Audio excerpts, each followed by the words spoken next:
चलो, आपने last topic क्या किया था पिछली बार? ललित शाह पढ़ रहे थे, ठीक है। चलो फिर ललित शाह के आगे आप देखो। पिछली कहानी में आपने ये पढ़ा कि परमार वंश में एक राजा हुए, उनका नाम था ललित शाह। ललित शाह परमार वंश के राजा कब बने थे ये बताओ?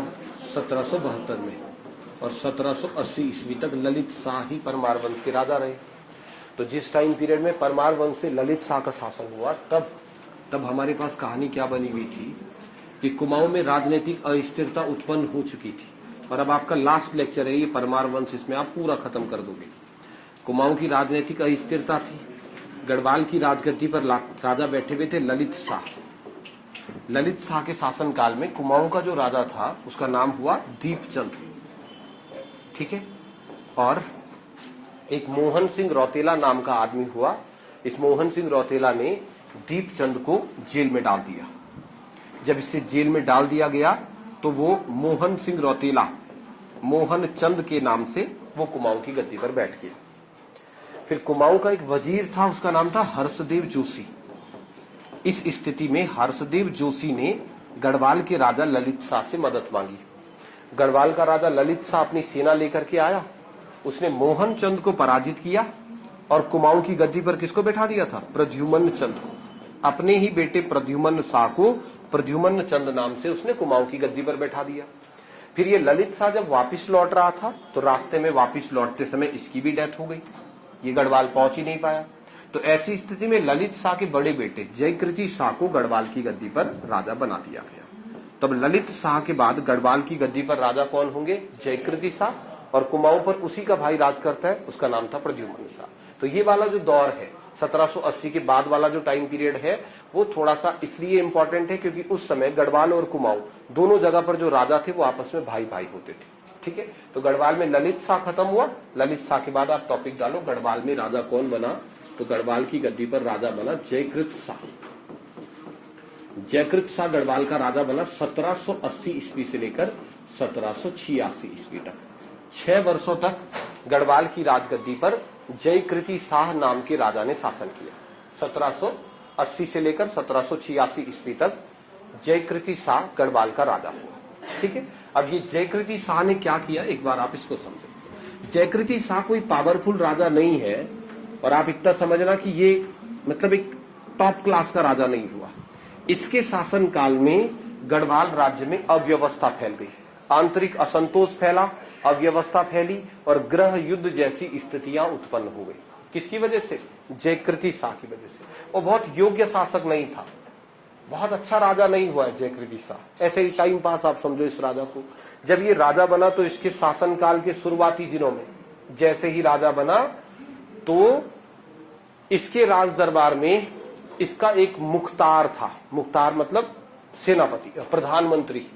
परमार वंश का राजा था जयकृति शाह, और इसके राज दरबार में इसका एक मुख्तार था प्रधानमंत्री।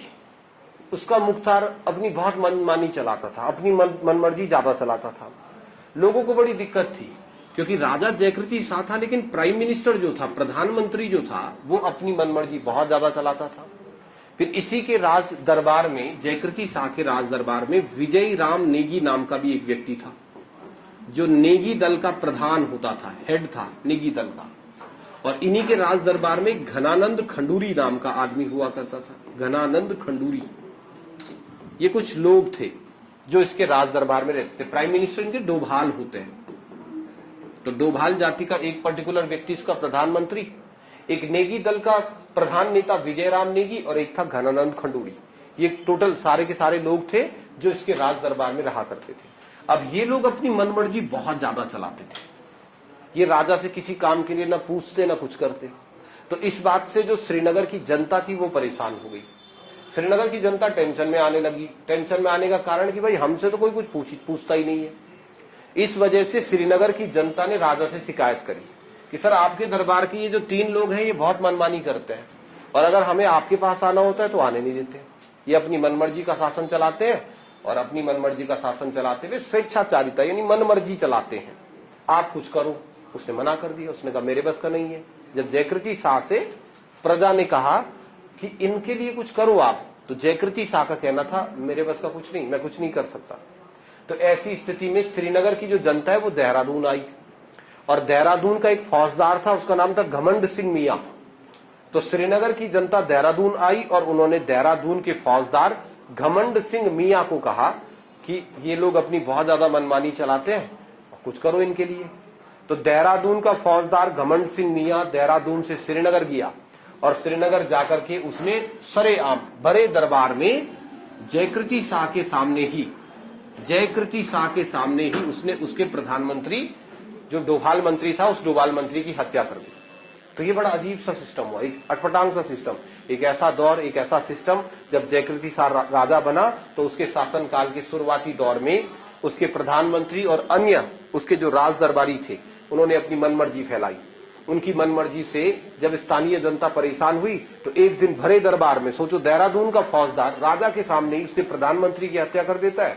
तो राजा चुपचाप बैठ रो रहा था, जयकृति शाह रोता रहा। फिर घमंड सिंह मियां ने उसका पूरा का पूरा राज खजाना लूटा, और उसका पूरा का पूरा खजाना जो है ना वो राज दरबारियों में बांट दिया। तो बोलने का मतलब यह है कि जयकृति शाह का शासनकाल अच्छा नहीं रहा। सबसे पहला पॉइंट लिखना, जयकृति शाह के शासनकाल में सबसे पहली बात क्या हुई, राज्य के प्रारंभिक वर्षों में जब वो राजा बना, जयकृति शाह जब राजा बना तब राज्य के प्रारंभिक वर्षों में, स्टार्टिंग दौर में, राज्य के प्रारंभिक वर्षों में जयकृति शाह के राज दरबारियों की स्वेच्छाचारिता राज्य में फैली।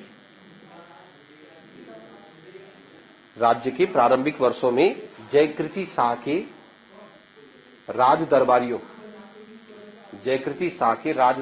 की स्वेच्छाचारिता मतलब होता है मनमर्जी।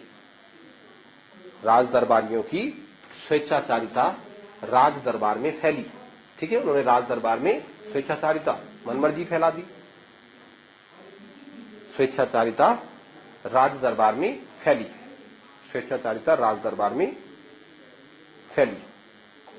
अब जब यहां मनमर्जी चलने लगी, राज दरबार में स्वेच्छाचारिता फैलने लगी, तब मोला राम जो था, मोला राम जयकृति शाह को मिला, और मोला राम ने जयकृति शाह को कहा कि आपको मदद लेनी चाहिए।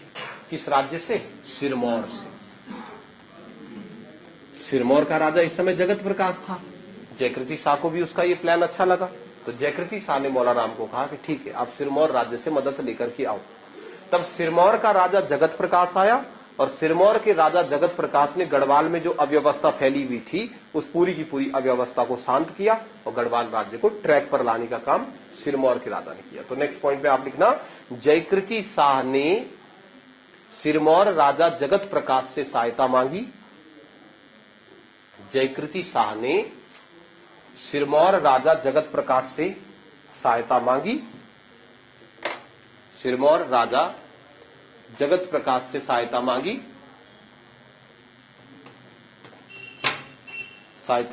नेक्स्ट पॉइंट में लिखना, जगत प्रकाश ने गढ़वाल राज्य में शांति व्यवस्था स्थापित करी। जगत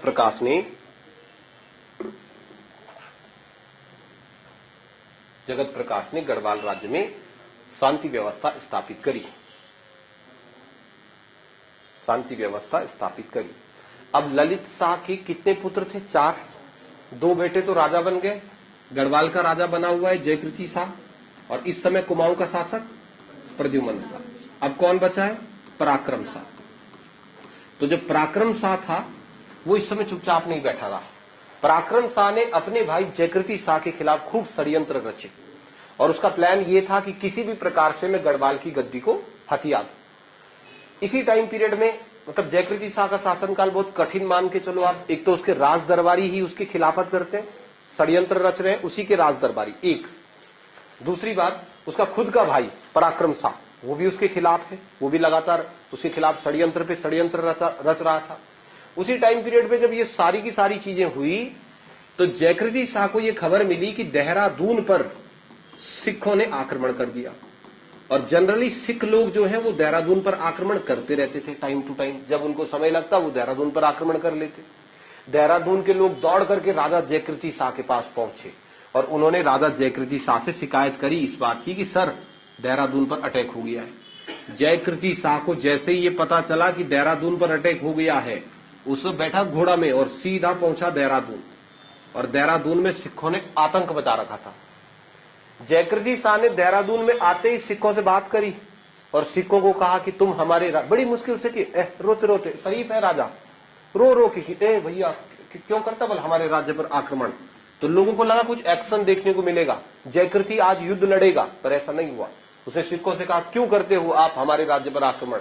तो सिखों ने कहा हम इस राज्य पर आक्रमण लूट के लिए करते हैं, ताकि सोना चांदी पैसा मिल जाए।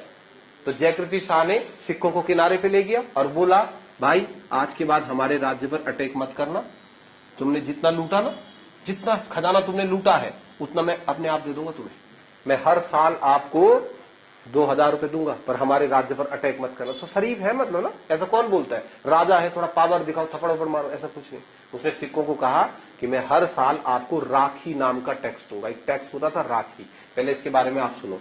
राखी एक कर होता था और राखी कर कोई भी राजा अगर किसी को देता है तो उसकी एक शर्त होती है कि अगर मैंने आपको राखी कर दे दिया तो उसके बदले आप मेरे पर अटैक नहीं करोगे। अगर मैंने आपको राखी टैक्स दे दिया तो इसके बदले आप हम पर आक्रमण नहीं करोगे। इसको राखी कर कहते हैं। तो राखी कर ना एक बेइज्जती वाला कर होता है कि अगर कोई किसी को राखी टैक्स दे रहा है इसका मतलब डर गया, तो डर के मारे ये टैक्स दे रहा है। तो कौन ऐसा राजा हुआ परमार वंश के अंदर जिसने आक्रमण ना करने के बदले सिखों को राखी नाम का कर दिया था? उस राजा का नाम क्या था? जयकृति।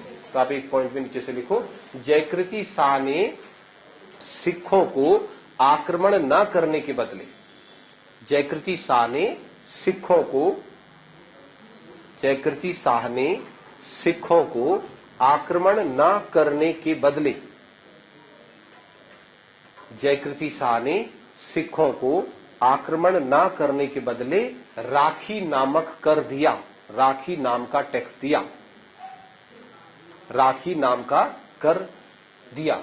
इसने कहा कि ठीक है हम आपको राखी टैक्स देंगे तो आप हम पर अटैक मत करना। तो बताओ ये बहुत बड़ी बेइज्जती की बात है। हाँ, कोई राजा इस तरीके से बताओ ये वाला टैक्स दे दे तो अच्छी बात नहीं ना। राखी नाम का कर देना स्वीकार कर दिया। चलो फिर जैसे तैसे देहरादून का मामला निपटा। देहरादून का मामला निपटने के बाद जयकृति शाह वापिस श्रीनगर आया। श्रीनगर में जयकृति शाह का खास आदमी कौन था? सर मोला राम। बैठे बैठे एक दिन मोला राम ना, बैठे बैठे मोला राम एक दिन जयकृति शाह को क्या कह रहा है कि हे जयकृति शाह, कुमाऊं का जो राज्य है, कुमाऊं का राज्य वो किसने जीता? आप बताओ किसने जीता कुमाऊं का राज्य? ललित शाह ने जीता। किसने? ललित शाह ने। ये मोला राम कह रहा है जयकृति शाह को, हे जयकृति शाह, कुमाऊं का राज्य जीता मोला राम ने, तो नहीं ललित शाह ने। और ललित शाह तेरे पापा है। ललित शाह तो इसके भी पापा है, लेकिन इसने भरे दरबार में कहा है कि मेरा धर्म पिता कौन है? दीपचंद। उसने तो पापा चेंज कर दिया था। तो उसने कहा ललित शाह का बेटा तो तू ही है और बड़ा बेटा है तू, तो ये राज्य तेरे पिता ने जीता है, इसलिए ये भी तेरा ही होना चाहिए। जयकृति शाह समझ रहे आप? जयकृति शाह का मतलब राजपाल यादव है कि छोटा सा राजा, इतना सा, किसी काम का नहीं है, पावर नहीं है उसके पास। लेकिन उस जयकृति शाह को मोला राम क्या कह रहा है कि जैसे तेरा राज्य गढ़वाल है ऐसे ही कुमाऊं राज्य भी तेरा ही होना चाहिए, क्योंकि वो तेरे पापा ने जीता है। और चल अगर वो राज्य तेरा नहीं होता है तो कम से कम जो कुमाऊं का राजा है उसको तुझे हर साल टैक्स देना चाहिए, क्योंकि ये राज्य तेरे पिता का है। तो जयकृति शाह मोला राम की बातों में आ गया और उसने अपने ही भाई प्रद्युमन चंद को चिट्ठी लिखी, हो प्रद्युमन चंद टैक्स निकाल। तो प्रद्युमन चंद जानता था कि मेरा भाई लाटा है जयकृति शाह, तो उसने कहा ऐसे ही इग्नोर कर दिया। तो जयकृति शाह धड़ाधड़ चिट्ठी लिख रहा, उसको सुन रहा कि नहीं सुन रहा, तू टैक्स ला, ये दो गाली भी लिख रहा बीच में, टैक्स दे भाई, मेरे पापा है जय ललित शाह। तो जब बार बार चिट्ठी आ रही थी गढ़वाल से, बार बार कुमाऊं चिट्ठी जा रही थी कि टैक्स दो, हर महीने का इतना टैक्स दो, तो प्रद्युमन चंद ने अपने सेनापति हर्षदेव जोशी को कहा कि हर्षदेव आपको लूट मचानी आती है, लूटना आता है किसी जगह को? तो हर्षदेव जोशी ने कहा महाराज एक बार मौका देके तो देखो, तुम एक बार तुम मेरे को मौका दो, उसके बाद बताओ। तो प्रद्युमन चंद ने हर्षदेव जोशी को भेजा कि जाओ श्रीनगर राज्य को लूट के ले आओ। और तब 1785 में हर्षदेव जोशी श्रीनगर राज्य आया और कहते हैं उसने ऐसी लूट मचाई ना वहां कि इतिहास में वो एक नाम ही बन गया। जोशी ने श्रीनगर में जो फैलाई उसे नाम दे दिया जोशियाणा, जोशियाणा कांड। ये कहते हैं कि जब हर्षदेव जोशी प्रद्युम्न चंद के कहने पर जब उसने गढ़वाल राज्य पर आक्रमण किया तो उसने श्रीनगर राज्य को चपट करके लूटा, कि लोगों के घर में अगर बाहर कपड़े धूप में थे ना, उनको भी ले गया लूट के, सब पूरा राज्य लूटा, कुछ नहीं छोड़ा यहां। तो जयकृति शाह का श्रीनगर राज्य खाली कर दिया, उसी की गलती है ना, क्यों अपने भाई को चिट्ठी लिखा। तो इसके टेंशन ही, ये राजा ही टेंशन वाला है, इसके दौर में कुछ भी अच्छा नहीं हो रहा है। पहले राजा बना तो राज दरबारियों का षड्यंत्र, जितने में चीजें सही हुई तो देहरादून पर सिखों का आक्रमण, देहरादून पर सारी चीजें स्टार्ट हुई तो इतने में ही पॉइंट लिखना, 1785 में हर्षदेव जोशी ने श्रीनगर राज्य को लूटा, जिसे जोशियाणा कांड कहा जाता है, जिसे जोशियाणा कांड कहते हैं, जोशियों की लूट, तो इसे कहते हैं जोशियाणा कांड। 1785 में फिर जो हर्षदेव जोशी था उसने श्रीनगर राज्य पर लूट मचा दी, और जब उसने श्रीनगर राज्य पर लूट मचाई तो वो पूरे के पूरे श्रीनगर राज्य को लूट करके ले गया। उस पर्टिकुलर एक घटना को क्या नाम दिया गया, उसे कहा गया जोशियाणा कांड, जोशियों के द्वारा मचाई गई लूट, उसे हर्षदेव जोशी का जोशियाणा कांड कहा गया। अब बताओ, गया श्रीनगर लूटा, टैक्स तो नहीं मिला, टैक्स तो गया खैर, और ऊपर से लूट भी मच गई, चलो ये बात भी खत्म हुई। इस बात के खत्म होने के बाद जयकृति शाह जनरली चुप रहने लगा, लेकिन पराक्रम शाह उसके खिलाफ षड्यंत्र रच रहा था। पराक्रम शाह उसे मेंटली बहुत टॉर्चर करता था, बहुत परेशान करता था। एक मेरी क्लास में लड़का पढ़ता था विकास परमार, बहुत बचपन में, मेरा आंधा बेचारा हकलाता था कि हाँ हाँ हाँ ऐसा हकलाता था ना। और एक मेरी क्लास में दूसरा मेरा एक खास दोस्त था शार्दुल, और शार्दुल भाई साहब बहुत बेकार आदमी था, इतना परेशान करता ना उसको बार बार। अच्छा, हमारे स्कूल में क्या होता कि ऐसा बोलना पड़ता था, जैसे रोल नंबर 1 तो तुम बोलते हो यस सर यस मैम, तो वहाँ विद्या मंदिर शिशु मंदिर में ऐसा नहीं होता। वहां जैसे रोल नंबर 1 वंदे मातरम, और पहले उपस्थित जी बोलते थे बचपन में, और बाद में बोलो वंदे मातरम। और ईरान दो उसको सबसे ज्यादा दिक्कत वाह में ही थी, उसको विकास कुमार ना, उसका वाह नहीं निकलता था। और जैसे आ रहा कि रोल नंबर 1 2, अब जैसे उसका है रोल नंबर, अब वी होता है लास्ट नाम, WXYZ से किसी का नाम होता नहीं है, तो वी है लास्ट नाम। और जैसे क्लास में 72 बच्चे, अब उसका रोल नंबर 72, अनु लगा है ना, अतर यहाँ मास्टर ने रजिस्टर बंद कर दिया, क्लास शुरू हो गया, तब बोलते वंदे मातरम बंद, ऐसा हो जाता था उसका ना, सब बंद हो गया कि तब कर वंदे मातरम लास्ट में, तो हगलाता था बेचारा ना। तो टीचर, अच्छा टीचर की भी तो ये रिस्पॉन्सिबिलिटी है, जैसे ऐसे बच्चे हो तो उनके साथ, और टीचर मारते थे भाई उसको उसके बाद। तो वो जो शार्दुल पंत था ना, वो उससे बहुत परेशान करता, जहां पे भी दिख जाए उसके सामने वंदे मातरम लगा, वंदे मातरम ना, तो आदमी चिढ़ता है भाई इससे ना, मेंटली टॉर्चर होता है। कहीं पर भी वो भाई खड़ा है तो वो कभी क्या कर दे, जैसे स्कूल में जन गण मन होता है तो कान लगाता था उसके बाद, बोल बोल बोल तू, कैसे बोलेगा भाई वो ना। तो ऐसे ही जयकृति शाह शरीर था बेचारा, एक दिन मारा, फिर उसने उसको लास्ट, जब आदमी परेशान हो जाता है तो 8th क्लास में लास्ट दिन जब स्कूल का था तो तब उसने उसको मार ही दिया एक दिन थप्पड़ थप्पड़। तो ऐसे ही ये राजा जयकृति शाह शरीफ था। तो इसकी जो कमजोरियां हैं, इसकी कमजोरियों को पराक्रम शाह राज्य के सामने रखता था, तो इस वजह से जयकृति शाह बड़ा घबरा के रहता था और मेंटली टॉर्चर अलग करता था उसको। तो जयकृति शाह की स्थिति धीरे धीरे डाउन हो रही है, राज दरबारी भी उसकी बात नहीं सुन रहे। इतने में जयकृति शाह को खबर मिली 1786 में कि देहरादून पर गुलाम कादिर ने आक्रमण कर दिया। गुलाम कादिर एक रुहेला था, और गुलाम कादिर बहुत पावरफुल था, बहुत ताकतवर। उसने 1786 में देहरादून पर आक्रमण कर दिया। पहले देहरादून पर किसने अटैक किया था? सिख। तो देहरादून के लोग दौड़कर श्रीनगर पहुंचे और उन्होंने अपने राजा, भाई देहरादून वालों का राजा भी कौन है? वही। तो उन्होंने अपने राजा से कहा कि हे राजा बचाओ हमको, गुलाम कादिर ने आक्रमण कर दिया। जयकृति शाह ने गुलाम कादिर के बारे में पूछा कि कौन है जिसने आक्रमण किया। तो देहरादून वालों ने कहा खतर कटप्पा है, पूरा कटप्पा, सीधा काट रहा भाई सबको। तो जयकृति शाह बहुत टेंशन में हुआ, डर भी रहा। अलग से उसका जो भाई था पराक्रम शाह, जैसे ही गुलाम कादिर ने अटैक किया वैसे उसको वंदे मातरम चिढ़ा भी रहा हो, और भाई हकले हकले, और वो टेंशन में अलग, राज दरबारियों की टेंशन अलग। तो कहते हैं जयकृति शाह ना घोड़े पे बैठा, सबको लगा देहरादून जा रहा, पर ये देहरादून नहीं गया, देवप्रयाग गया। और देवप्रयाग में मंदिर था रघुनाथ घाट, भगवान राम का। और भगवान राम के सामने जाकर के जयकृति शाह रोने लगा। राजा है पर रोने लगा।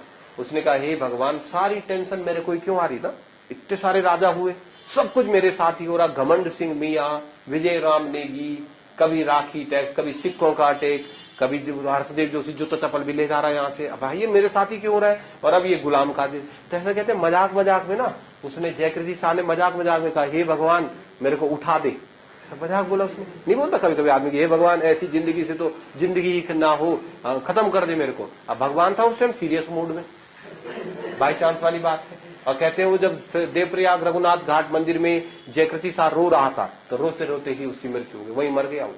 अब जयकृति शाह मारा गया। जयकृति शाह की जैसे ही मृत्यु हुई, इसकी मृत्यु होते ही जो आदमी सबसे ज्यादा खुश था वो कौन? पराक्रम शाह ने केक मंगाया, केक, वहां भाई की डेथ हो गई, लेकिन पराक्रम शाह ने कहा कि भैया अभी तो नंबर मेरा है। भाई प्रीतम शाह तो फोटोग्राफर बनना चाहता है, तो पराक्रम शाह ने कहा अब मैं गढ़वाल का राजा बनूंगा। पर इससे पहले कि पराक्रम शाह गढ़वाल की गद्दी पर बैठता, ये जो राजा था ना प्रद्युम्न चंद, ये वापिस लौट आया श्रीनगर, और इसने कहा कि भाई साहब की डेथ हो गई है और मैं बनूंगा श्रीनगर का राजा। तो पराक्रम शाह ने बहुत रोका उसको, मत कर भाई, 6 साल षड्यंत्र रचे मैंने, तब जाके मरा वो। बताओ ये तुम्हें मजाक लग रहा है? 6 साल तक मैंने कितनी प्लानिंग करी है, तब मरा है वो, मेरा नंबर है राजा बनने का। तो प्रद्युम्न शाह ने मना के उसको, उसने कहा चल छोटा आदमी हट यहां से। और गढ़वाल की गद्दी पर राजा कौन बैठ गया? प्रद्युम्न शाह। तो पराक्रम शाह चुप नहीं बैठेगा, पराक्रम शाह अपने भाई के खिलाफ भी संघर्ष करेगा। तो जयकृति शाह की 1786 में मृत्यु हुई, और जयकृति शाह की मृत्यु के बाद गढ़वाल का राजा कौन बना?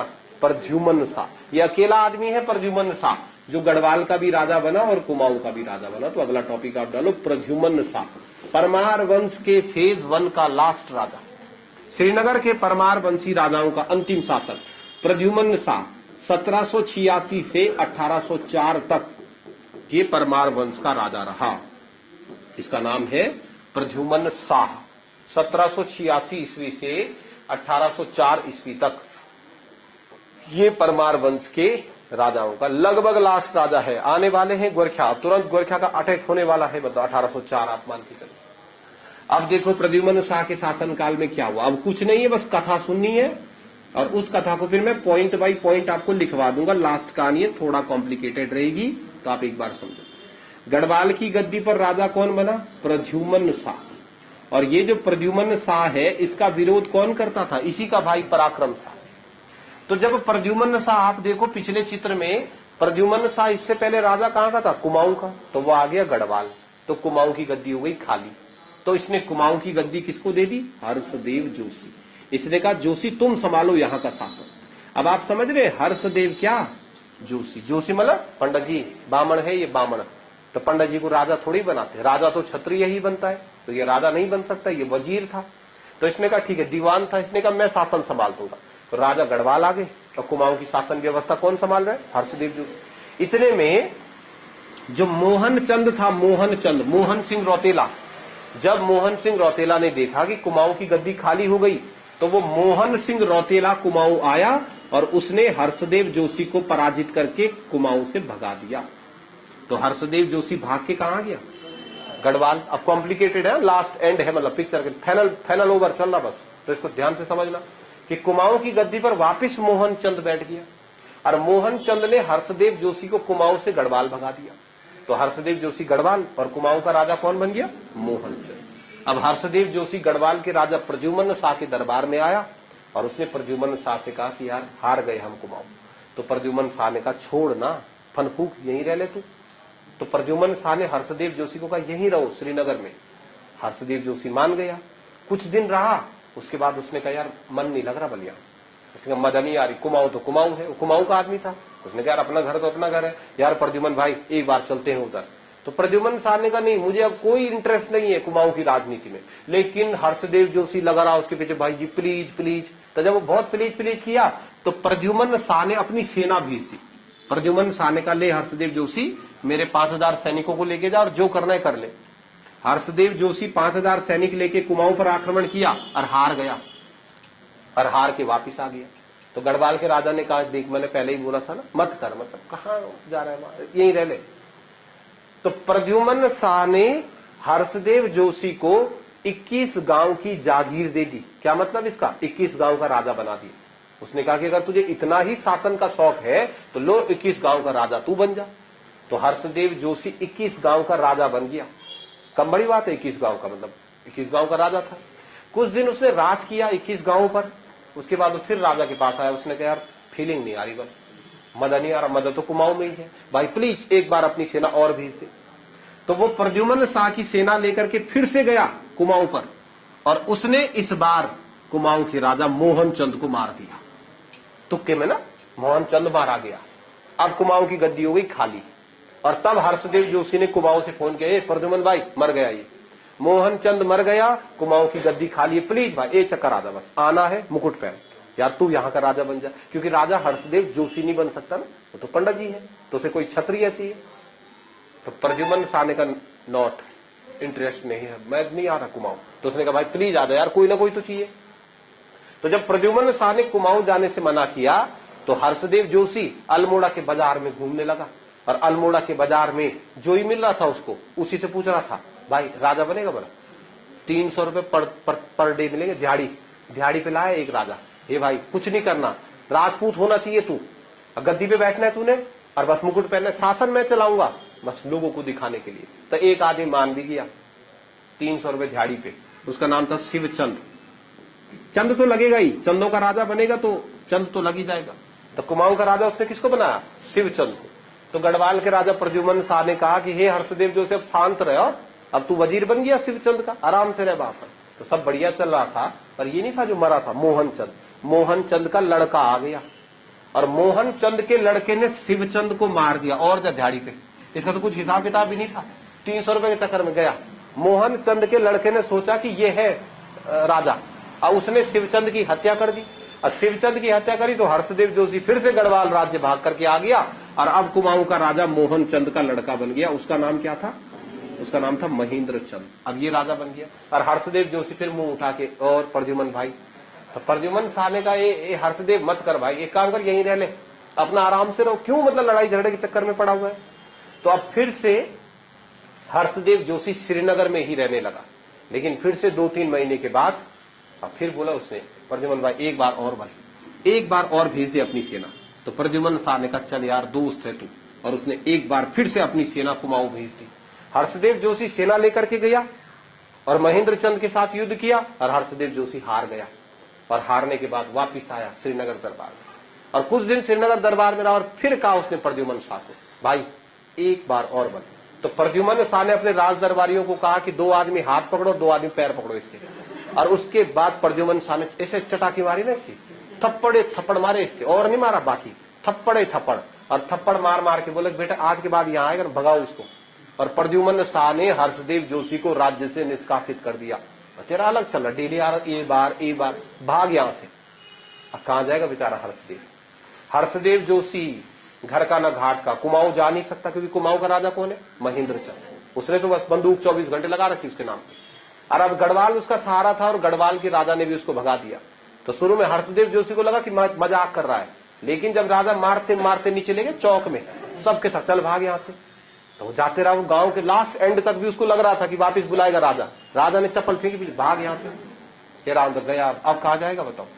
तो हर्षदेव जोशी घूम तो यहाँ पहुंच गया। पहली बार हर्षदेव जोशी यहाँ आ गया, ये पता है, ये उत्तर प्रदेश तराई भाबर हरिद्वार से नीचे चले गया। और आप टाइम देखो, टाइम देख रहे हो तुम, 1804 लग गया। 1804 मतलब भारत पर अंग्रेजों का कब्जा हो गया है। तो इस पूरी जमीन पर अंग्रेज आ चुके थे, राजा तो बचा ही नहीं था, एक भी राजा नहीं बचा हुआ था। अब पूरे भारत पर अंग्रेजों का शासन हो चुका था। जब गढ़वाल के राजा ने हर्षदेव जोशी को गढ़वाल से भगाया, तो हर्षदेव ने एक ही बात बोली, बेटा रुक जा बेटा, तो तुझे पता किसको भगा रहा तू, हर्षदेव को भगा रहा। इसने कहा चल हर्ष है तो कोई है, भाग यहां से। अब वो भागा, उसने कहा अभी सेना लेकर के आता हूं। वो गया तराई भाबर में। अब उसने तराई भाबर में वहां के लोगों को पूछा, हाँ भाई यहाँ का राजा कौन है, मुझे मदद चाहिए। तो सबने कहा यहाँ का राजा तो है अंग्रेज। तो इसने कहा कौन होता है ये अंग्रेज। तब पहली बार मिला हर्षदेव जोशी अंग्रेजों से। पहले तो हर्षदेव जोशी ने उसको देखा, बेटा क्या ना गोरा आदमी ना, स्मार्ट आदमी वाला अंग्रेज। अत्ता हर्षदेव जोशी इससे मिला। तो ये जो अंग्रेज थे ना, इनका एक पॉलिटिकल एजेंट था, उसका नाम था हियर से। अंग्रेजों का एक अधिकारी था जो ये सारे काम देखता था, लड़ाई झगड़े वाला, तो उसका नाम था हियर से। तो हर्षदेव जोशी हियर से मिला, और हर्षदेव जोशी ने हियर से को बताया, हे मिस्टर हियर से, मैं कुमाऊं के चंद राजाओं का दीवान हूं, मेरा नाम हर्षदेव जोशी है, मैं कुमाऊं से आया हूं, ऐसा व तैसा पूरी कथा। और भाई साहब आप मेरी मदद करने के लिए कुमाऊं चलो, आप चलो कुमाऊं। कुमाऊं चलते हैं, आप कुमाऊं से महेंद्र चंद को हटाओ, तुम बनो वहां के राजा, आप वहां के राजा होंगे और मैं वहां का दीवान बनूंगा, चलो मेरे साथ, मदद करो मेरी। तो इतना लंबा चौड़ा स्टेटमेंट जब हर्षदेव जोशी ने कहा तो उसके बदले में कैप्टन हियरसे ने एक ही बात बोली। कैप्टन हियरसे ने कहा वट बल वट, तो अंग्रेज था ना, उसने कहा वट। हर इसने कहा कैसे वट, इसको थोड़ी आती इंग्लिश ने, ये तो ठेठ कुमाऊनी है कि। इसने कहा वट नहीं है, कुमाऊं अटैक बल वहां। उसको समझ ही नहीं आई, भाषा नहीं जानते ना एक दूसरे की, ये अंग्रेज है, ये क्या कि कुमाऊं में लगा हुआ दाजू दाजू ये कैसा दाजू, ये समझ ही नहीं पाए। तो उसने थोड़ा इशारे से समझाया कि वहां चल, कटक नहीं हो पाया।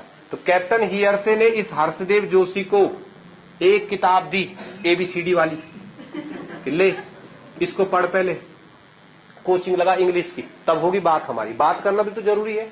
अब वो लगा अपना दादा दादा, अरे व्हाट इज माई, होता ही है भाई ना, अरे अंग्रेज है तो बात हो ही नहीं पाई।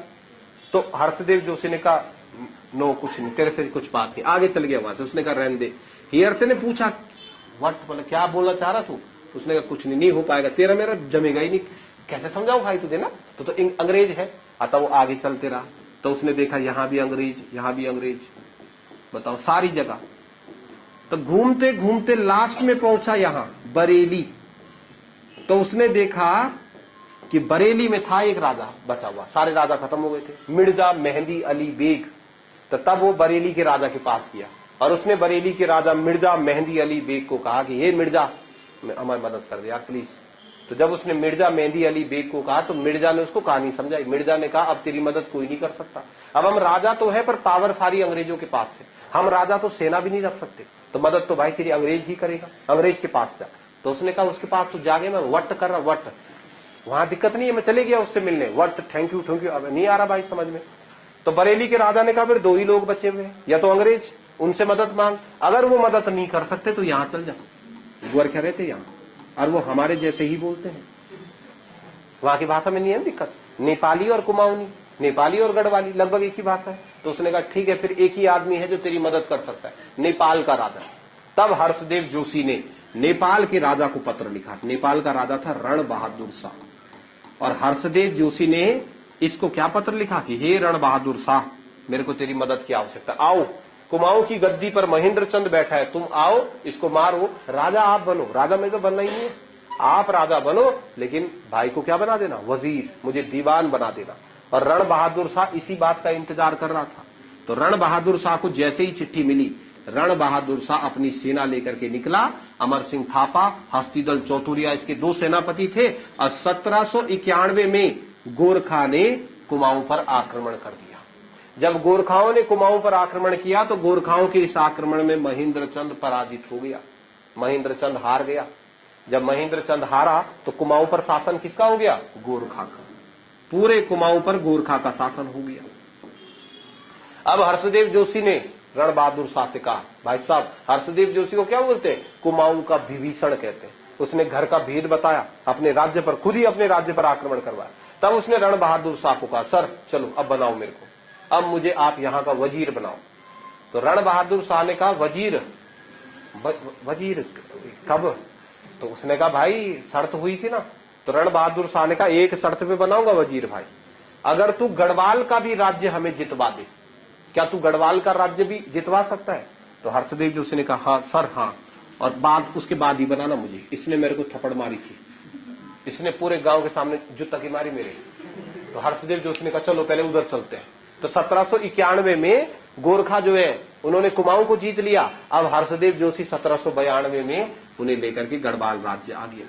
1792 गढ़वाल राज्य पर जब राजा प्रद्युम्न शाह बना तो प्रद्युम्न शाह के शासनकाल में 1792 ईस्वी पर गढ़वाल राज्य पर किसने आक्रमण कर दिया, गोरखाओं ने अटैक कर दिया। 1791 सॉरी ये 1790 में आए थे, कुमाऊं आए थे 1790 में, और गढ़वाल पर अटैक हुआ था 1791।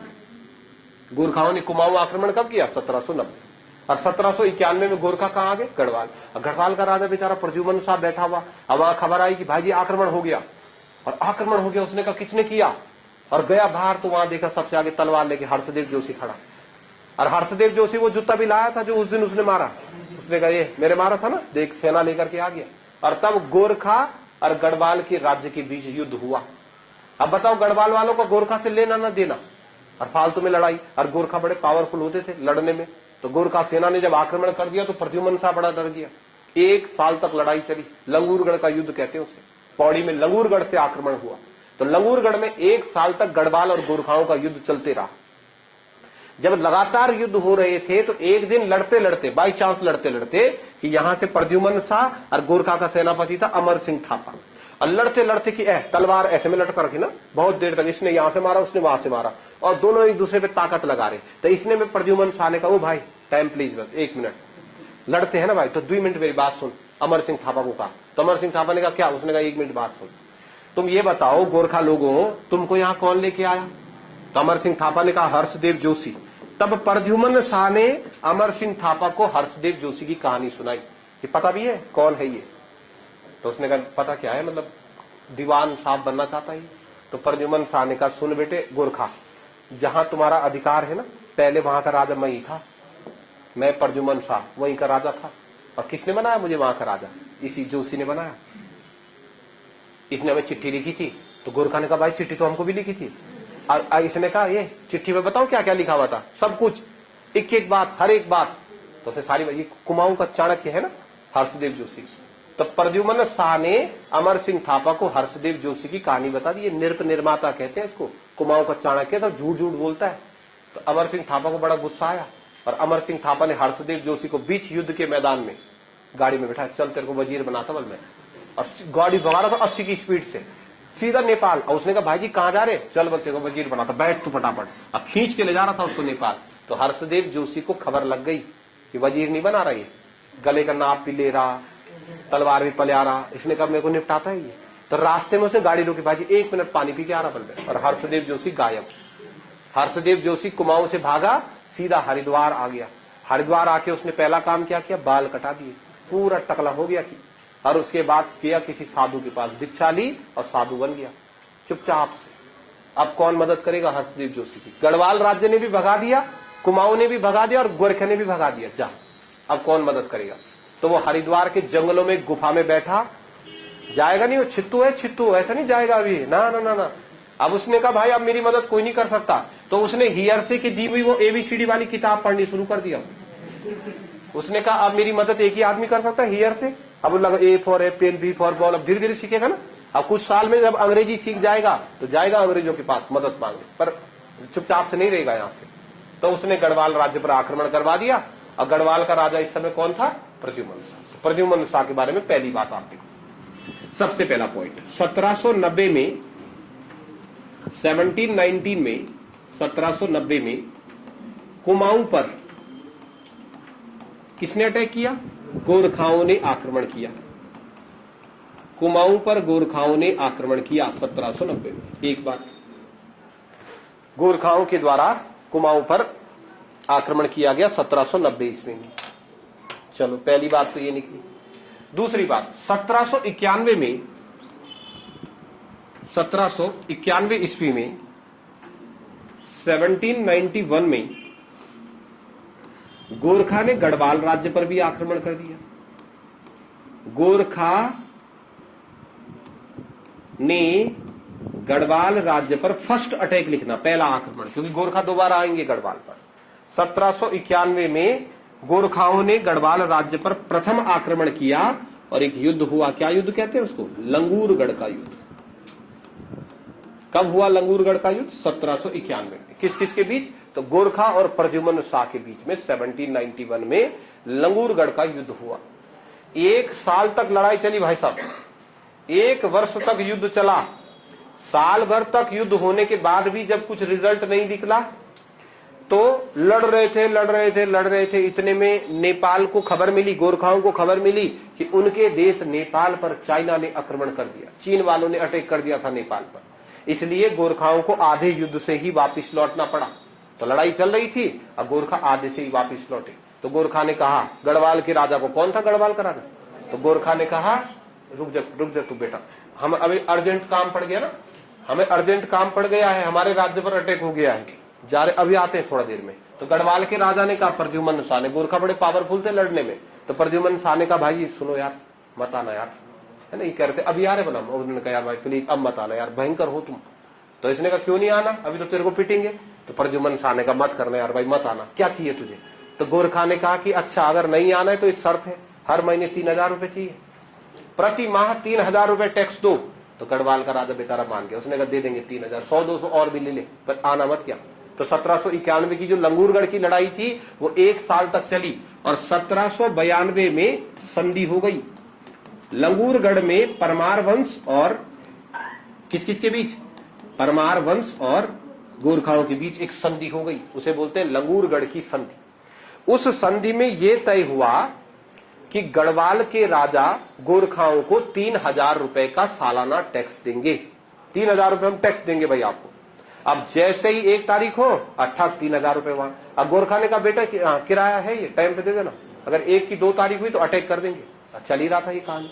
तो 1792 ईस्वी में ये हो गया। और गढ़वाल का राजा कौन बना हुआ है, प्रद्युम्न शाह। 1793 गोरखा आके चले गए, पर एक शर्त है, गढ़वाल वालों को इनको टैक्स देना पड़ेगा। इतने में साल 1794 आया। 1794 और 95 ये जो 2 साल हैं, इन 2 सालों में गढ़वाल राज्य में अकाल पड़ गया। अकाल जानते आप, अन्न ही नहीं हुआ, खेतों में अन्न ही नहीं हुआ।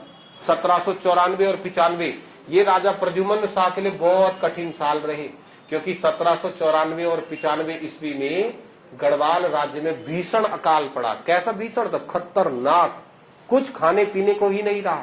इसलिए आप देखते हैं गढ़वाल क्षेत्रों में कभी कभी उटपटांग चीज भी खाते, तो गांव वाले खा देते ना। क्या क्या चीज खाते तुम्हारे गांव में, तिमला की भुज्जी खाते, तिमला, हाँ तिमला की भुज्जी भी खा देते। उटपटांग तो घास भी खाते हैं, घास, घास मतलब कंडाली, कंडाली का साग, चौलाई, राई, ये घास ही तो है। तो ये सब घास ही तो है। तो जब भयंकर अकाल पड़ा, आटा चावल कुछ नहीं हुआ, तो आदमी को जो मिला चपट, जो मिल रहा उसको खा जा भाई इसको। कभी मर भी जाता, जहर जूर भी होता था, क्या करना, तो कुकुर मुत्ता जो मिल गया जंगल में। जैसे कोई घास फूस लगी हुई, इसी को खाते भाई, इसी की सब्जी बना दो, तो लोग ऐसा जीवन चला रहे। तो 1794 और 95 जो मैंने साल लिखा है ना, ये तो है अंग्रेजी साल।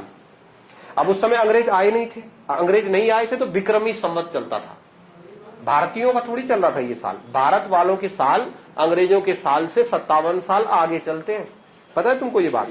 अभी हमारा 2024 चल रहा है अंग्रेज वालों का, अब भारत वालों का कितना चल रहा है, 2080। अभी 2080 लग गया उनका चैत के महीने से। तो हमारा जो कैलेंडर है ना वो अंग्रेजों से आगे है। एक बार मैं अपनी जन्म पत्री देख रहा था घर पे, उस पे रहता है लिखा हुआ वो, और मैंने देखा अपने जन्म पत्री 2048 में हुआ वाले इसका जन्म, और मैंने कहा यार 2048 तो आया ही नहीं। और जब 2048 आया ही नहीं तो मैंने सोचा कहीं पंडित जी ने मरने का तो नहीं लिख रखा है इसमें ना, कि मरेगा कभी। अब मेरी गुणा भाग लग गई, मैंने कहा यार जन्म तो 48 में हुआ नहीं मेरा। अब मैंने मरने का लगान लगे, मैं 24, तो बोले ठीक है अभी ना, निष्फिक्र हो गया। 2-4 दिन तो मैं ब्रेक भी नहीं मारा गाड़ी में, मैंने कहा 48 में मरना है भाई ने ना लिख रखा उस पे। तब बाद में पता चला कि भाई साहब वो जन्म की ही तिथि है। तो जो हिंदुओं का कैलेंडर होता है वो अंग्रेजों के कैलेंडर से 57 साल आगे चलता है। तो ये देखो, ये तो अंग्रेजों का कैलेंडर है 1794-95। भारतीयों का कैलेंडर क्या चल रहा था, तो 57 साल जोड़ दो इसमें, देखो 57 जोड़ोगे तो 7 और 4 11, 1851। भारत वालों का क्या चल रहा था, 1851-52। अब भारत वालों का सन नहीं लिखते, ये तो सन है, भारत वालों का होता है विक्रमी संवत। तो अकाल कब पड़ा, तो आप कहोगे अकाल 1794-95 में पड़ा, या अकाल कब पड़ा, तो आप ऐसा भी कह सकते हो विक्रमी संवत 1851-52 में। ये कहो चाहे ये कहो, ये हमारे हिसाब से है। जैसे अभी कौन सा साल चल रहा है, अभी बोलो कौन सा साल चल रहा है, तो आप चाहो तो कह दो 2024, या फिर आप चाहो तो ये भी कह सकते हो विक्रमी संवत 2080 कह सकते हो आप, आपकी मर्जी है। क्योंकि विक्रमी संवत कौन सा चल रहा है, 2080 चल रहा है। तो 57 साल अगर जोड़ दोगे तो विक्रमी संवत क्या आएगा, 1851-52। तो अकाल कब पड़ा, 1851-52 में पड़ा, इसलिए इस अकाल का नाम रख दिया गया इक्यावनी-बावनी। इक्यावनी-बावनी का अर्थ क्या होता है, अकाल की स्थिति होती है इक्यावनी-बावनी। 1794-95 में गढ़वाल राज्य में जो अकाल पड़ा, उस अकाल को इक्यावनी-बावनी अकाल के नाम से जाना गया। उसको इक्यावनी-बावनी अकाल कहा गया, इक्यावनी-बावनी। तो कोई पहाड़ का आदमी हो और कभी तुमसे मदद मांगने आए कि भाई दे दे जरा 100 रुपया 50 रुपया, तो उसको ऐसा बोलना है भाई इक्यावनी-बावनी चल रही है। तो इक्यावनी-बावनी मतलब कि बुरा हाल, मतलब कुछ नहीं है, मतलब हमारे पास कोई पैसा नहीं है। तो 1794-95 में यहां से प्रश्न आता है कि अकाल कब पड़ा, तो 1794-95 में गढ़वाल राज्य में एक भीषण अकाल पड़ा जिसे इक्यावनी बावनी कहते हैं। और इसी समय हमारे राज्य के बॉर्डर पर, बिल्कुल उत्तराखंड के बॉर्डर पे अंग्रेज भी पहुंच गए। अब जैसे ही अंग्रेज आए, देखो ये हमारा उत्तराखंड राज्य था, मान लो क्या बोले ये, अब मान लो ये उत्तराखंड राज्य है और 1794-95 में मान लो कि यहां पर ये राज्य बना हुआ है और यहां पर बिल्कुल बॉर्डर पर कौन आ गया, अंग्रेज। तो जैसे ही अंग्रेज बॉर्डर पर आए, तो देखो भाई अंग्रेज ना बड़ा समझदार आदमी होता है, दिमाग से चलता है। जब अंग्रेज यहां पर आया तो अंग्रेज ने ऊपर के बारे में पहले पढ़ता है, अंग्रेज इतिहास पढ़ता है किसी भी जगह, तब घुसता है। तो जब अंग्रेज आया तो उसने कहा कि यहाँ दो क्षेत्र है, गढ़वाल और कौन सा, कुमाऊं। अब वो इतिहास पढ़ने लगा गढ़वाल और कुमाऊं का, कि किसी भी क्षेत्र में मैं तभी तो जाऊंगा ना जब मुझे वहां फायदा होगा। तो अब उसने ऊपर का इतिहास पढ़ा, गढ़वाल के राजाओं का जब उसने इतिहास पढ़ा तो किताबों में क्या लिखा हुआ था, गढ़वाल के राजा सोने के सिंहासन में बैठते हैं, ये सोने के बर्तन में खाना खाते हैं, जिसमें एक बार खाते दोबारा नहीं खाते। तो अंग्रेज शौक हो गया, उसने कहा भाई साहब इसका मतलब खजाना है गढ़वाल में ना। तो अब अंग्रेजों ने प्लान बनाया कि चलो गढ़वाल राज्य पर चलते हैं और आक्रमण करते हैं। तो अब अंग्रेज ये योजना बना रहा है कि गढ़वाल राज्य पर आक्रमण करो, लेकिन उससे पहले, आक्रमण करने से पहले अंग्रेजों ने अपना एक आदमी भेज दिया, अपना एक जासूस यात्री बना करके भेज दिया कि भाई तू जा और जा करके जरा पता कर कि सच में वहां सोने के पेड़ हैं क्या, सच में वहां इतना सोना चांदी है क्या। तो 1796 में अंग्रेजों का वो यात्री हमारे राज्य की यात्रा करता है, उसका नाम था हार्डविक।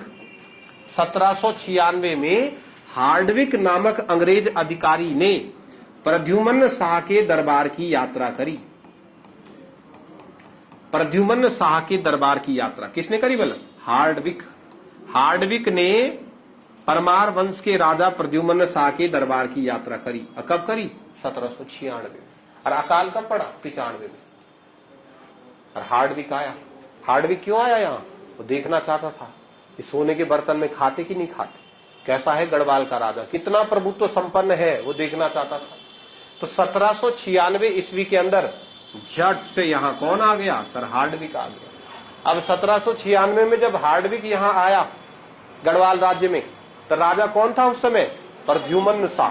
प्रद्युम्न शाह उस समय गढ़वाल का राजा था। हार्डविक टकाटक वहां आया और राजा ने जब हार्डविक को देखा तो हार्डविक ने राजा को प्रणाम किया, आपके चरणों में प्रणाम। तो राजा प्रद्युम्न शाह ने कहा वो छोड़, लाया क्या बोल तू भाई, कुछ ला रखा। तो हार्डविक ने कहा ला रखा मतलब, उसने कहा कुछ तो लाया होगा जो हमारे घर आ रखा, फिर ही आ रखा, मिठाई बिस्कुट। उसने कहा मैं तो नहीं लाया, मैंने तो सुना कि आप बहुत पावरफुल राजा हो। तो उसने कहा ऐसा थोड़ी होता है, कुछ तो देना पड़ता है किसी के घर आके। तो हार्डविक ने कहा सर कुरकुरे का पैकेट लाया बोल भाई, अब वो भी मैंने खा दिया। तो राजा प्रद्युम्न शाह कुरकुरे का पैकेट मांगा उससे, और अंदर थोड़ा चूर बूर था ना, अब वो लग गया खाने। तो तब प्रद्युम्न शाह ने, हार्डविक ने कहा ऐसा क्यों कर रहा है, राजा है तू। तो उसने कहा राजा तो है पर यहाँ अकाल पड़ा हुआ, यहाँ खाने पीने का कुछ नहीं है, यहाँ तो पानी पानी पीते लोग। तो इसने कहा सर चाय, उसने कुछ नहीं है यहाँ, चाय चुई कुछ नहीं, पानी पीना है, पानी पिला दिया इसको, एक बंठा पूरा पानी पी, और कुछ नहीं है खाने के लिए। तो हार्डविक ने राज्य की दशा देखी। हार्डविक जिसके भी घर में जा रहा, वो घास खा रहा, कोई कुछ खा रहा, तो सब हार्डविक भी देख रहे भाई है कुछ बिस्कुट वास्कुट ना। तो हार्डविक वापिस गया, उसने अंग्रेजों को कहा भाई जी बेकार है, मिथ्या है, मिथ्या झूठ लिखा है इतिहासकारों ने, कुछ नहीं है वहां, सोने के पेड़ फूल, कुरकुरे का पैकेट खा रहा राजा ना, चूर बूर खा रहा उसके अंदर का। तो अंग्रेजों ने कहा छोड़ो रे, फिर नहीं जाते, नहीं तो देखो गोरखा नहीं आते, अंग्रेज ही आ जाते गढ़वाल राज्य पर। तो अंग्रेजों ने कहा इसका मतलब झूठ है, जहां का राजा बिस्कुट के पीछे लगा हुआ है। अच्छा सब वापिस चले गए, तो अंग्रेज नहीं आए। तो कहानी ठीक ठाक ही चल रही थी, ज्यादा दिक्कत नहीं थी। लेकिन 1803 में गढ़वाल राज्य में भूकंप आ गया। प्रद्युम्न शाह का जीवन काल ना वो प्राकृतिक आपदाओं से जूझता रहा। पहले अकाल पड़ गया और 1803 ईस्वी के अंदर गढ़वाल राज्य में भूकंप आ गया। भूकंप तो शहरों में आता है, गांव में तो भूकंप आता है, भूकंप सीधा भूकंप, जजला जाती है पृथ्वी। 1803 में हमारे राज्य का आज तक का सबसे खतरनाक भूकंप आया गढ़वाल में, कुमाऊं में नहीं, गढ़वाल में, बहुत खतरनाक। कुछ लोग कहते हैं कि यह भूकंप 25 से 31 दिनों तक आता रहा। एक बार का होता तो चलो बात भी थी, आता रहा भूकंप के, बोला हम अंदर थे, अब भूकंप आया और सबने क्या किया, चलो बाहर, अब बाहर आए और बच गए, और जैसे अंदर आए फिर आया, कितनी बार आता ही रहेगा ना। तो भूकंप से बचने का एक ही रास्ता है, बाहर सो जाओ, अंदर सोओगे तो कभी भी आ सकता है भूकंप, और बाहर सोए तो बाहर बाघ ने खा दिया, कभी कुछ कर दिया तो दिक्कत। कम से कम 1 महीने तक गढ़वाल राज्य में 9 रिएक्टर स्केल के भूकंप आते रहे, बहुत तगड़े भूकंप आते रहे। और 1803 में इन भूकंपों की वजह से राजा के राज्य की स्थिति तबाह हो गई। ऐसा कहते इस भूकंप के बाद गढ़वाल राज्य में सिर्फ 2500 लोग जिंदा बचे, बस 25,000 नहीं, 2500 आदमी सब मर गए। सबका घर जमीन जायदाद दूधारू पशु पुशु सब दब गया। तो नुकसान होगा ना, भूकंप से तो नुकसान होगा। तो 1803 में गढ़वाल राज्य में आने वाले भूकंप के कारण राजा प्रद्युम्न शाह इस साल गोरखाओं को टैक्स नहीं दे पाया। कहां से देता वो टैक्स, क्योंकि भूकंप आ गया था। और जब ये भूकंप की वजह से ये गोरखाओं को टैक्स नहीं दे पाया तो गोरखा ने तुरंत प्रद्युम्न शाह को फोन किया, हाँ भाई टैक्स ला। तो उसने कहा सर नहीं दे सकता, सर हमारे राज्य में भूकंप आया हुआ है और मैं आपको टैक्स नहीं दे सकता। तो गोरखा ने कहा बहाना मत बना, टैक्स ला। तो उसने कहा यार बहाना क्या, आके देख लो। तो गोरखा ने कहा हमें कुछ नहीं पता, हम आक्रमण कर रहे हैं, तैयार हो जा। और ये कुमाऊं की तरफ से गोरखा गढ़वाल राज्य पर आक्रमण करने को तैयार हो गए। गढ़वाल का राजा कौन था, प्रद्युम्न शाह। प्रद्युम्न शाह ने देखा कि भाई कैसे लड़ूंगा उनके साथ, टोटल 2500 लोग हैं, इसमें महिलाएं भी होंगी बच्चे भी होंगे, लड़ने वाले 150 लोग मुश्किल से, 100-150 आदमी थे उसके सैनिक में, 100-150 बचे हुए थे। अच्छा 100-150 में कुछ कुछ तो खतरनाक होते हैं, थोड़ा इमोशनल टाइप के लोग। उन्होंने कहा हम अपनी मातृभूमि को छोड़कर नहीं जाएंगे। राजा प्रद्युम्न शाह ने कहा पागल मत बन, वहां से आ रही बड़ी सेना, 1 लाख की सेना। प्रद्युम्न शाह ने अपने सैनिकों को कहा सामान लपेटो, जो कुछ सामान मिल सकता है। बद्रीनाथ मंदिर गया, वहां से जो भी सोना चांदी था उसको उठाया, अपनी रानियों को कहा गहने समेटो। सारा खजाना समेटने के बाद प्रद्युम्न शाह भागने के प्लान में था। अब प्रद्युम्न शाह ने श्रीनगर से भागने का प्लान बनाया, पर जैसे ही वो भागने वाला था तब गोरखा आ गया वहां। उसने कहा ओ कहां जा रहा, तो प्रद्युम्न शाह ने कहा अब यार अमल में। उसने कहा अच्छा भाग रहा, तो लड़ाई हुई। गोरखा और प्रद्युम्न शाह के बीच यहाँ एक लड़ाई हुई श्रीनगर में। श्रीनगर में लड़ाई हुई, कौन जीतेगा, गोरखा जीतेगा।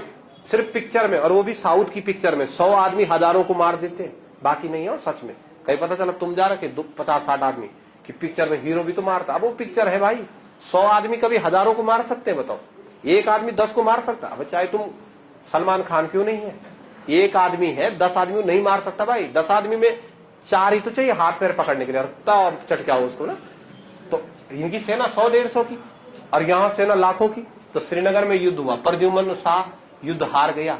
युद्ध हारने के बाद प्रद्युम्न शाह उधर ऊपर भागा पहाड़ों की तरफ। ये देखो कितना चालू था वो, यहां से भागा कहां की तरफ, उत्तर काशी की तरफ, ऊपर। और जब वो ऊपर की तरफ भागा क्यों, ताकि जो गोरखा है उन गोरखाओं को ये लगे कि ये तिब्बत भाग रहा है, और सब के सब उधर ऊपर की तरफ तिब्बत की तरफ भागे। और जब ये तिब्बत की तरफ भागना शुरू किए तो सारे गोरखा उधर तिब्बत की तरफ जा रहे थे। तो उत्तर काशी में गोरखाओं ने फिर से पकड़ दिया किसको, प्रद्युम्न शाह। और फिर हुई उत्तर काशी में लड़ाई। अब सारे गोरखा को लगा कि ये ऊपर भागेगा, तो गोरखा पहले ही ऊपर अपनी सेना लगा दी, और ये भाई नीचे भाग गया, नीचे की तरफ नीचे भागे। तो गोरखा भी इसके पीछे भागे। तो चंबा है टीरी में एक जगह ना, चंबा, तो चंबा में फिर पकड़ा गया प्रद्युम्न शाह। फिर से चंबा में लड़ाई हुई, और चंबा की लड़ाई में प्रद्युम्न शाह फिर से हार गया। चंबा की लड़ाई में हारने के बाद प्रद्युम्न शाह ने हाथ में लगाया थूक, और सीधा अब रुकना नहीं, बन अब नहीं रुकना, और सीधा भागा। और कहां भाग गया, देहरादून। पीछे पीछे गोरखा भी आ रहे, तो मसूरी तक तो आ गए थे गोरखा, लेकिन मसूरी के बाद गोरखा रुका। उसने कहा अंग्रेज भी रहता वहां, what is thank you please, बंदूक बंदूक भाई ये रुको रे, इतने कॉन्फिडेंस से भाग रहा है, नीचे कहीं अंग्रेज ना बैठे हो ना। तो गोरखा मसूरी की पहाड़ी पे ही बैठ गए, और राजा सीधा कहां आया, देहरादून। सबसे पहले यहाँ आके खाना खाया उसने टकाटक बुद्धि भाई होटल में। वहां खाना खोना कुछ नहीं था, भूकंप का चक्कर में ना। पहले भाई ने टकाटक खाना खाया, और एक रात यहाँ रहने के बाद अगले दिन गया सीधा सहारनपुर। कौन, अपना राजा प्रद्युम्न शाह। सहारनपुर में उसने अपना सोने का सिंहासन बेचा 1 लाख रुपए में। सोने का सिंहासन था ना उसमें, तो 1 लाख में उसने अपना सोने का सिंहासन बेचा, और अब आए उस पर रुपया 1 लाख रुपए। और उस 1 लाख रुपए को लेकर के गया रुड़की, और रुड़की का राजा था रामदयाल गुज्जर। और हमारे राजा ने रुड़की के राजा रामदयाल गुज्जर के पास जाकर के उसको दिए 1 लाख। ये पकड़ 1 लाख, और मुझे चाहिए सैनिक। भाग नहीं रहा मैं, पर बेवकूफी वाला युद्ध नहीं लड़ रहा ना, 100-150 वाला। मैं लड़, अपना राज्य कौन छोड़ेगा। उसने कहा सैनिक ही नहीं है, 100 आदमी आ रखे, तो कोई रसोईया कोई युद्ध करने। तो उसने कहा मुझे सैनिक चाहिए, 1 लाख रुपए पकड़ो। तो हमारे राजा ने रामदयाल गुज्जर को 1 लाख रुपए दिए। उसके बदले रामदयाल गुज्जर ने 25,000 सैनिक दे दिए गढ़वाल के राजा। और अब प्रद्युम्न शाह इन 25,000 सैनिकों के साथ वापिस देहरादून आ गया। और देहरादून के अंदर खुड़बुड़ा, सबने नाम सुना है? हाँ, तो खुड़बुड़ा है यहाँ पर, कहां पर? सहारनपुर चौक के पास में। और राजा प्रद्युम्न शाह खुड़बुड़ा के मैदान में उसने अपने 25,000 सैनिक, उसने अपने मतलब ये जो थे रामदयाल गुज्जर के 25,000 सैनिकों को खड़ा किया और ता यहां से सिटी मारी। उसके बाद ओ गोरखा आजा वाला, वो ऊपर था ना गोरखा, वहां राजपुर में खड़ा हो रखा, तो आजा, डर रहा? तो गोरखा ने कहा बेटा चलो, डरना नहीं है, चलो। तो 14 मई 1804 ईस्वी को फिर उत्तराखंड में परमार वंश का मध्यकाल वाला जो भाग था उसका अंतिम युद्ध हुआ। कैसे हुआ? तो युद्ध देखो, एक तरफ गोरखा, गोरखा की सेना में कौन? अमर सिंह थापा, और इधर गढ़वाल की सेना में सेनापति कौन? प्रद्युम्न शाह।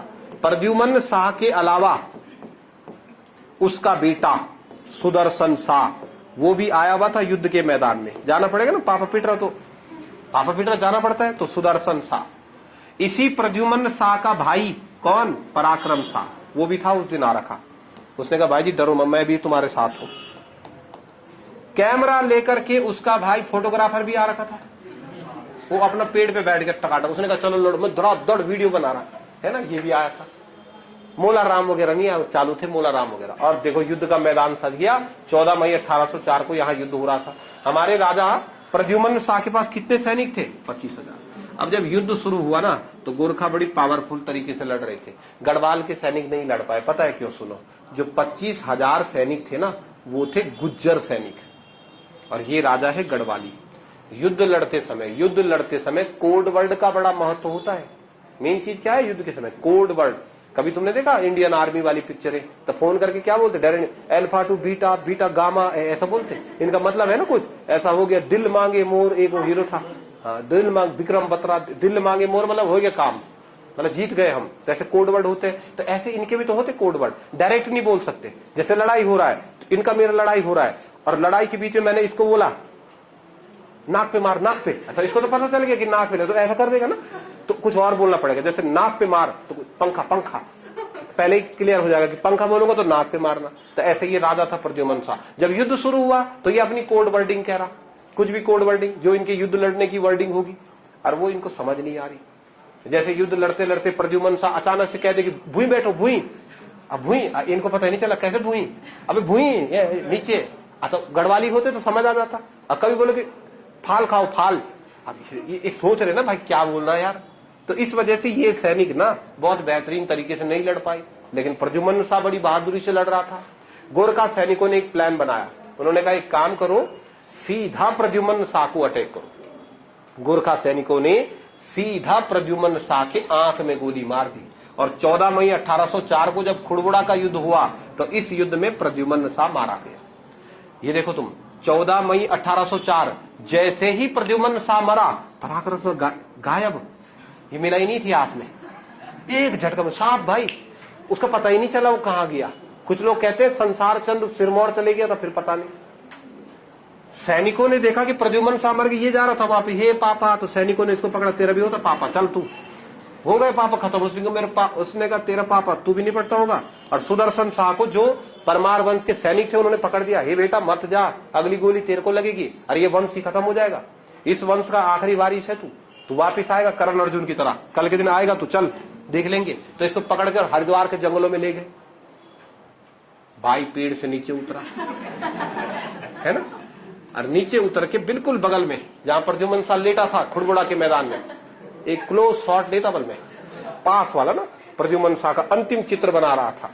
तो गोरखा ने इसी को पकड़ा। हाँ भाई कौन है तू? इसने कहा सर मैं प्रीतम शाह, फोटोग्राफर। इसका क्या लगता? बोला इसका भाई लगता। गोरखा इसको पकड़ के ले गए नेपाल, 15 साल जेल में रहा वहां, और खींच फोटो ना। अबे युद्ध के मैदान में राजा मर गए, भागो, मेन चीज क्या है, भागो इस टाइम। तो सब भाग गए इधर उधर, और ये लगा हुआ वहां पे प्रीतम शाह। भाई जी रुको, बल चल रहा जेल, एक लास्ट फोटो खींचने दो। अब बताओ 14 मई 1804 खुड़बुड़ा के मैदान में प्रद्युम्न शाह के मरते ही गढ़वाल पर भी परमारों की सत्ता खत्म, और यहाँ भी किसका शासन शुरू हो गया? गोरखा। तब गोरखा हो गए दोनों जगह, इधर भी गोरखा, इधर भी गोरखा। और अगले कुछ साल बहुत खतरनाक होने वाले। गोरखाओं का शासन इस राज्य का अत्याचारी शासनकाल माना जाता है। तो 14 मई 1804 देखो, कुमाऊं पर गोरखा आ गए थे कब? 1790 में। और गढ़वाल पर गोरखा कब आए? 1791। इसके बाद पूरे राज्य पर गोरखाओं का ही अधिकार हो गया। तो कल इस कहानी को लिखते हैं, साथ ही साथ परमार वंश का प्रशासन भी करेंगे कि ये जो परमार वंश है ये प्रशासन कैसे चलाते थे। ठीक है, चलो फिर वो सीट भरना तुम इसके बाद।